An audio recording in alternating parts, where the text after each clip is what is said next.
This is News Always On. The winery in Oregon's Willamette Valley has been growing Pinot Noir grapes for decades, helping build the region's reputation for award-winning wines from fruit that favors cooler conditions.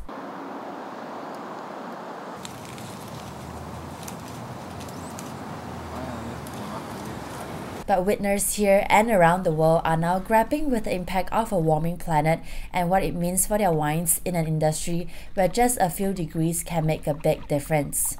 Christine Collier-Claire remembers the moment she realized climate change was something her vineyard needed to take seriously.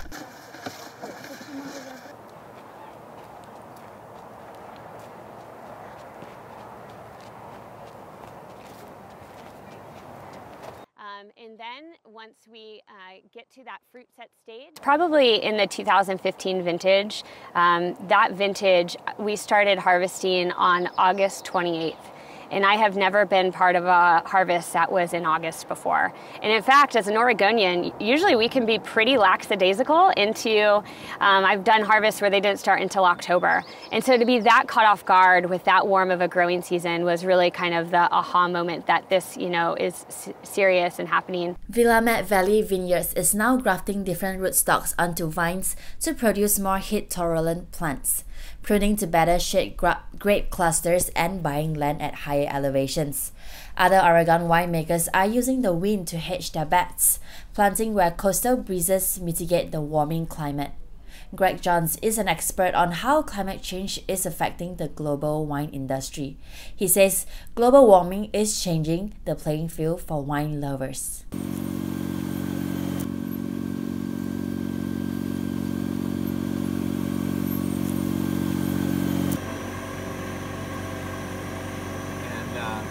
Different fungicides.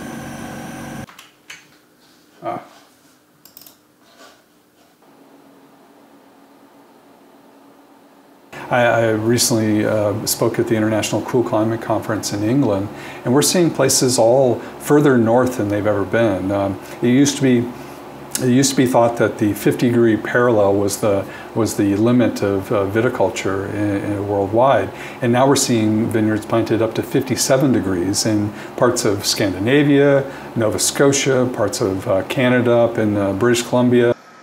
From South Africa's drought-stricken vineyards to France's noble chateaus to sunny vineyards in Australia and California, growers and winemakers say they are seeing the effects of climate change as temperature rise, with swings in weather patterns becoming more severe. In Great Britain, climate change has uncorked production of Pinot Noir and Chardonnay.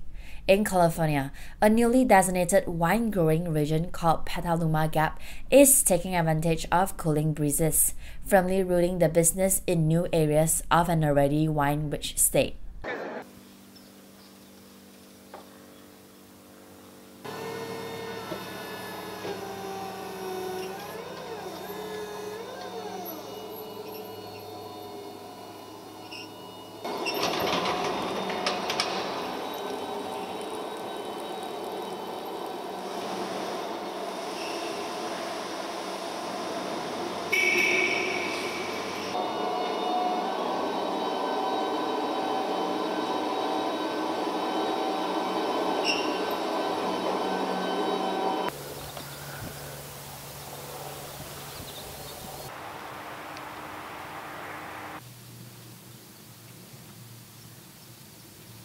Yes.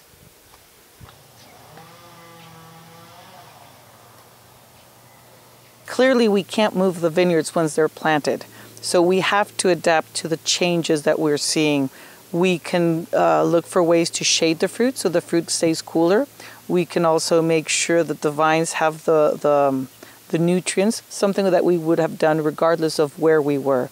But we have to be very mindful that the farming techniques have to change. Adaptation that's full of intoxicating possibilities for some and sobering realities for others as temperatures continue to rise.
they create product over there.